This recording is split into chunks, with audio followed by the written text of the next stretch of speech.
teman-teman, salam sehat selalu.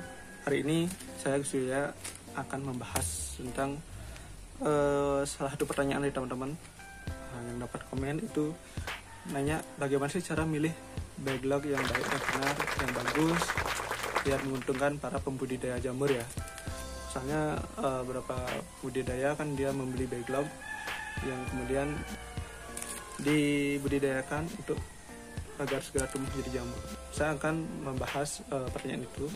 Nah, sekarang teman-teman, mungkin beberapa teman-teman saat membeli backlog ada yang memperhatikan ataupun langsung membeli, yang penting dapat backlog ya. Nah, saya akan bahas cara memilih backlog yang baik dan benar ya.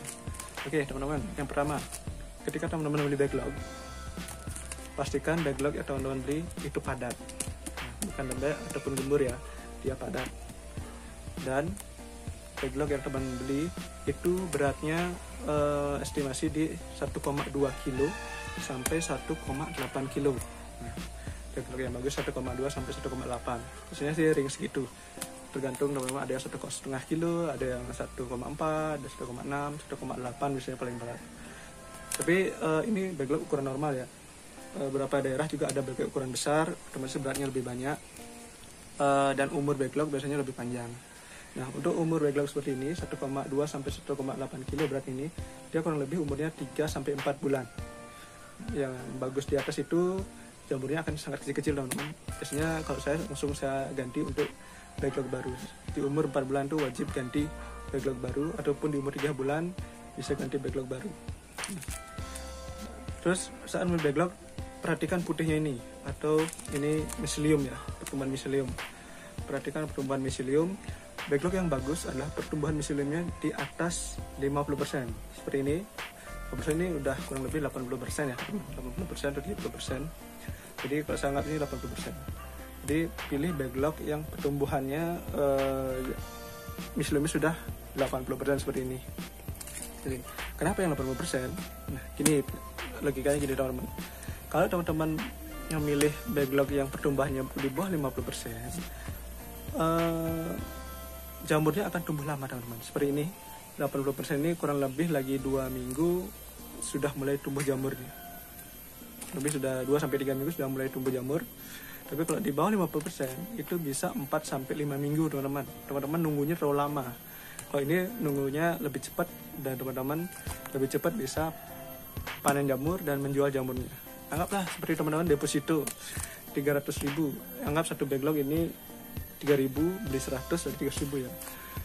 Ketika teman-teman beli 300.000 ini, dalam waktu 3-4 minggu teman-teman sudah 2-3 minggu, teman-teman sudah bisa menjual dan menarik kembali 300.000-nya itu. Menjual jamurnya 2-3 minggu, jamurnya tumbuh, teman-teman jual jamurnya, teman-teman dapat uang sebesar 300.000. Nah, tapi kalau backlog yang di bawah 50%, teman-teman nunggu 4-5 bulan baru teman-teman bisa mendapatkan uang 300.000 itu dari panen jamur gitu. Jadi saya harapkan cari backlog yang di atas 50% pertumbuhannya seperti ini, sehingga teman-teman bisa lebih cepat panen, jamurnya lebih cepat tumbuh, dan teman-teman bisa lebih cepat jualan jamur. Oke. Selain itu, keuntungan pembelian backlog yang 80% seperti ini pertumbuhannya, pertama dia akan lebih kuat menghadapi kalau kemungkinan gagal itu lebih sedikit teman-teman ya. Jadi backlog yang pertumbuhannya di bawah 50%, biasanya dia akan persentase dia gagal tumbuh itu lebih besar. Apalagi teman-teman yang baru tumbuh sedikit atau masih coklat semua teman-teman beli, itu kemungkinan gagal itu lebih besar. Gambarnya seperti ini. Saya punya gambaran seperti ini. Ketika pertumbuhannya baru 20% atau di bawah 50%, backlog itu akan kemungkinan gagalnya itu lebih besar. 20% berhasil, 80% gagal. Kita teman-teman beli backlog yang sudah 50% tumbuh, kemungkinan gagal itu 50% gagal, 50% tuh hidup backlog ini dan tumbuh jamur. Ketika di atas 80%, kemungkinan gagal itu 80%, 80% teman-teman berhasil, 20% gagal. Dan pembelian backlog ada juga ya, beberapa yang pembuat backlog itu menjual bibitnya ketika pertumbuhannya 95% ataupun sudah full putih itu lebih bagus pembelian bibit backlog seperti itu. Jadi yang sudah 100% putih ataupun sudah semuanya putih itu lebih bagus pembeliannya.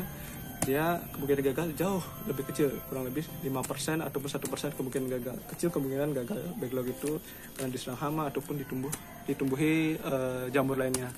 Jadi kalau teman bisa, pembudidaya yang biasa beli backlog, cari backlog yang putihnya kurang lebih hampir semuanya putih. Putih semua lebih bagus, jamurnya lebih cepat tumbuh.